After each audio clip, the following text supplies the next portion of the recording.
अस्सलामु अलैकुम my social media family. उम्मीद करती हूँ कि आप सब लोग हिफ्ज़-ओ-अमान से होंगे, खुशबाश होंगे। सियासी तज्ज़ियों और तबसरों के साथ आपकी खिदमत में हाज़िर हूँ।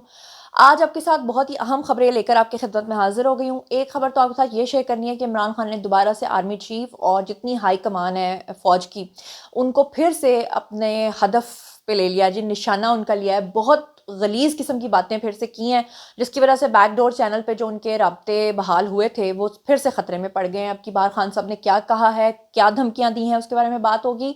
सुप्रीम कोर्ट के बाहर फायरिंग करके 2 जजेस को हलाक किया गया है, वो क्या मामला है वो आपके सामने रखूंगी। और आज की 4 से 5 खुशखबरियां हैं जो मैंने आपके साथ शेयर करनी है। तो चलिए जनाब शुरू करते हैं वन बाय वन। तो जनाब इस वक्त जो पहली खबर आपके साथ शेयर करने जा रही हूँ वो है जी खुशखबरी। और खुशखबरी ये है कि आलमी बैंक ने पाकिस्तान के साथ जो तरक्याती शराकतदार हैं उनके साथ रवाबित को बेहतर बनाने पर जोर दे दिया है, और ये एक पॉजिटिव साइन है। वर्ल्ड बैंक के एग्जीक्यूटिव डायरेक्टर ने वर्ल्ड बैंक ग्रुप, IMF और दीगर अहम तरक्याती जो शराकतदार हैं उनके दरमियान मौसर पार्टनरशिप कोऑर्डिनेशन की अहमियत के ऊपर जोर दिया है, और पाकिस्तान में तवानाई के शोबे और मुल्की महसूलात को मुतहर्रिक करने समेत अहम इस्लाहात की जो नफाज है उसमें मदद जारी रखने की और ख़ासतौर पे अतिया दहिंदगान की जो सफ बंदी है उसको मजबूत बनाने की बात की है। और आपको बताऊं कि 14 जनवरी को इस्लामाबाद के कंट्री पार्टनरशिप की मंजूरी देने के एग्जीक्यूटिव बोर्ड के इजलास की जो समरी है उसके मुताबिक उन्होंने 2026 से लेकर 2035 तक पाकिस्तान के लिए नए कंट्री पार्टनरशिप फ्रेमवर्क यानी कि CPF की भरपूर हिमायत भी कर दी है।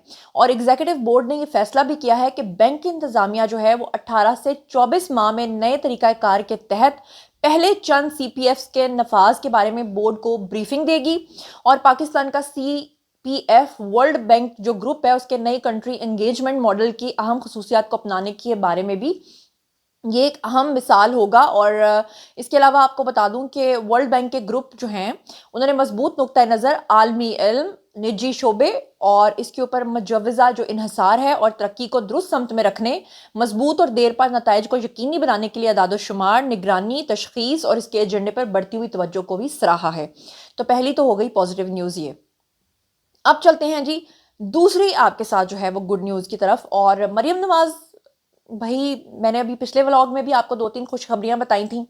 मतलब हर नए दिन वो एक नई खुशखबरी लेकर आती हैं, और अब की बार भी मरियम नवाज ने जनाब एक और नई खुशखबरी जो है वो दे दी है। और वो ये है कि मरियम नवाज ने कह दिया है कि अगले साल तलबा को, इस साल तो उन्होंने E-बाइक्स देने का वादा किया था, आपको याद है, फिर वो कोर्ट की तरफ से पाबंदियां लगी थी। इसके अलावा भी मरियम नवाज ने लैपटॉप्स और पता नहीं कितनी स्कीम्स और कितना कुछ और स्कॉलरशिप्स बच्चों के लिए जो है वो अनाउंस किए हैं।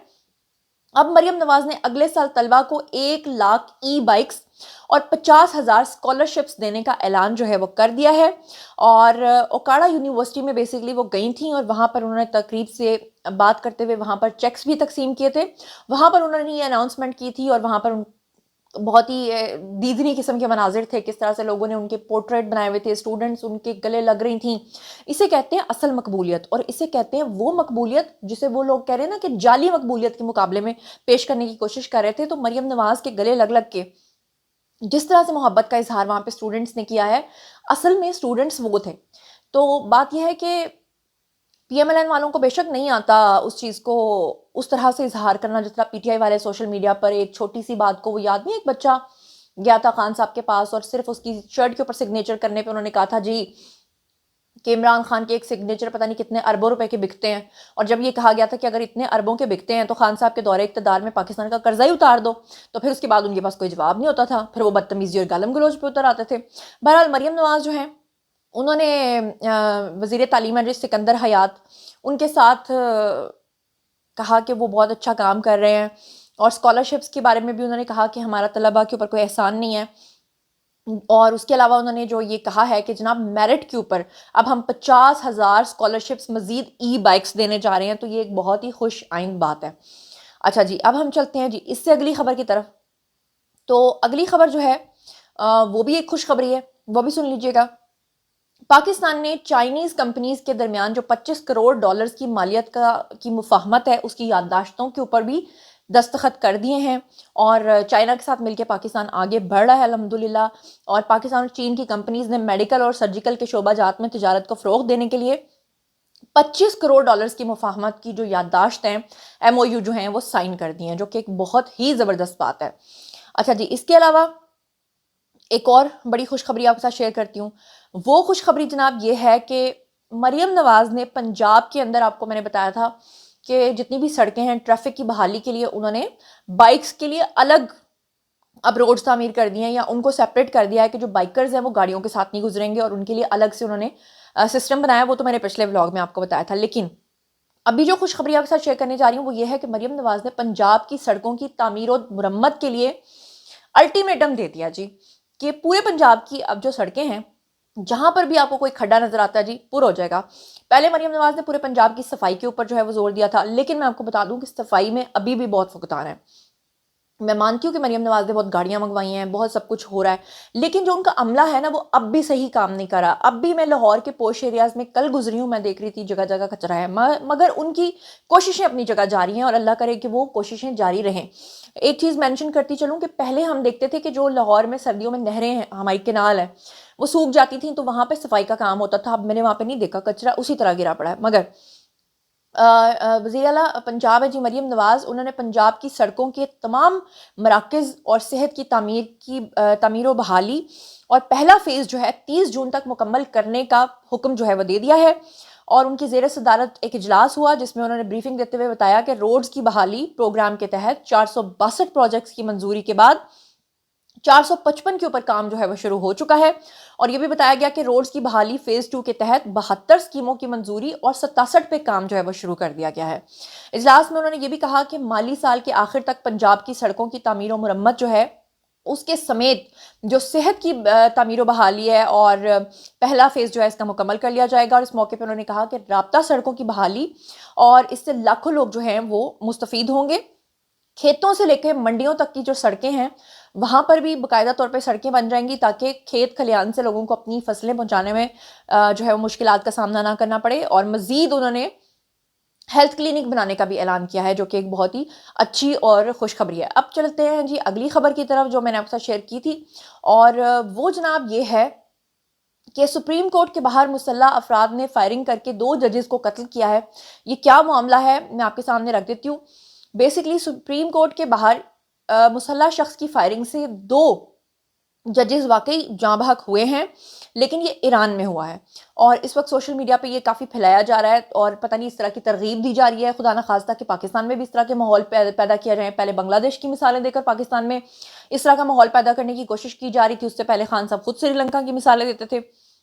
یہ تو الگ بات ہے کہ خان صاحب نے آج تک جس ملک کی مثال دیا اس کا اپنا بیڑا غرق ہو گیا ہے. ایرانی میڈیا نے جو ہے وہ یہ اناؤنس کیا ہے کہ ان کے سپریم کورٹ کے باہر فائرنگ میں ان کے جو 2 ججز ہیں واقعی ان کی ہلاکت ہوئی ہے، اور اس کی انہوں نے تصدیق بھی کر دی ہے. لیکن اگر اس چیز کو ایک مثال بنا کر خان صاحب کے القادر کیس سے جوڑ کر پاکستان میں اس طرح کی کوئی حرکت کروانے کی جو مذموم کوشش کرنے یا اس طرح کا ٹرینڈ چلانے والے وہ کون لوگ ہیں وہ آپ لوگ اچھے طریقے سے جانتے ہیں. مجھے اس پہ مزید کوئی بات کرنے کی ضرورت نہیں ہے. اور دھمکیوں کی بات ہو ہی رہی ہے تو آپ کو یہ بھی بتا دوں کہ عمران خان کی بھی دھمکی منظر عام پر آ گئی ہے. القادر میں ان کو سزا ہونے کے بعد انہوں نے پھر سے مذاکرات خطرے میں اس لیے پڑ گئے کہ انہوں نے پھر سے ایک دھمکی دی ہے. اور اب کی بار انہوں نے جو دھمکی دی آپ کے سامنے رکھ دیتی ہوں. عمران خان نے ایکس کے اوپر ایک پوسٹ، تازہ ترین پوسٹ جو ہے وہ لکھی ہے. اب کچھ لوگ کہیں گے کہ خان صاحب تو جیل میں ہے، تو بھئی ان کے بہاف پہ کون لکھ رہا ہے؟ آپ کو یاد نہیں اس سے پہلے بھی عمران خان کے نام سے ایک آرٹیکل چھپا تھا، اس وقت بھی یہ کہا گیا تھا کہ عمران خان تو جیل میں ہے، اور بعد میں عمران خان نے اس کی ذمہ داری قبول کی تھی. انہوں نے اڈیالہ میں اپنے صحافیوں سے بات کرتے ہوئے صاف طور پہ کہا تھا کہ میں نے اندر سے جو چیزیں لکھ کر بھیجی تھیں وہی باہر جا کر اس رپورٹر نے جو ہے وہ چھاپی ہیں. وہ ایک الگ بات ہے کہ ہم سیکیورٹی کے اوپر کتنے بھی سوالات اٹھائیں، لیکن آپ کو بتا دوں کہ عمران خان نے ایکس کے اوپر جو اپنی تازہ ترین پوسٹ ڈالی ہے اس میں انہوں نے کہا ہے کہ اعلیٰ درجے کی جو فوجی کمان ہے ان کو ہدف انہوں نے بنا لیا دوبارہ سے. ابھی آپ کو یاد ہوگا کہ اسے کہتے ہیں تھوک کے چاٹنا. 3-4 دن پہلے جب خان صاحب کو بھی سزا نہیں سنائی گئی تھی اس وقت خان صاحب نے کہا تھا، بڑی خوش شائن بات ہے کہ گنڈا پور اور بیرسٹر گوہر جو ہے وہ ملنے کے لیے گئے ہیں آرمی چیف کو. انہوں نے کہا تھا ہم نے تو کبھی آرمی چیف کے بارے میں کوئی بات نہیں کی. اس سے بھی کچھ عرصہ پہلے خان صاحب نے کہا تھا کہ اگر مجھے چھوڑ دیا جاتا ہے تو میں وعدہ کرتا ہوں کہ میں کبھی عاصم منیر کے خلاف کوئی حرکت نہیں کروں گا. اور اب پھر سے انہوں نے فوجی کمان کو ہدف بناتے ہوئے انہوں نے کہا ہے کہ پی ٹی آئی اور حکومت بما اسٹیبلشمنٹ کے مابین جاری مذاکرات اور پس پردہ بات چیت دونوں کو انہوں نے خطرے میں ڈالتے ہوئے کہا ہے کہ جناب خاص طور پہ میں آپ کو بتا دوں کہ خان صاحب رکنے والے نہیں ہیں، اور فوجی سربراہ اور پی ٹی آئی کی قیادت کے مابین ملاقات کے دوران دیے گئے مشورے کے باوجود کہ وہ چپ رہے ہیں وہ باز نہیں آ رہے. اور انہوں نے فوج اور اس کی ہائی کمان کو جناب پھر سے ہدف کا نشانہ بنایا ہے. सोशल मीडिया पर एक मरतबा फिर से उन्होंने जारहाना पोस्ट की है और ये इमरान खान की मुसलसल जारहाना सोशल मीडिया बयानात जो हैं वो आगे बढ़ने में, जो इनके मामलात हैं वो आगे बढ़ने में रुकावट हैं।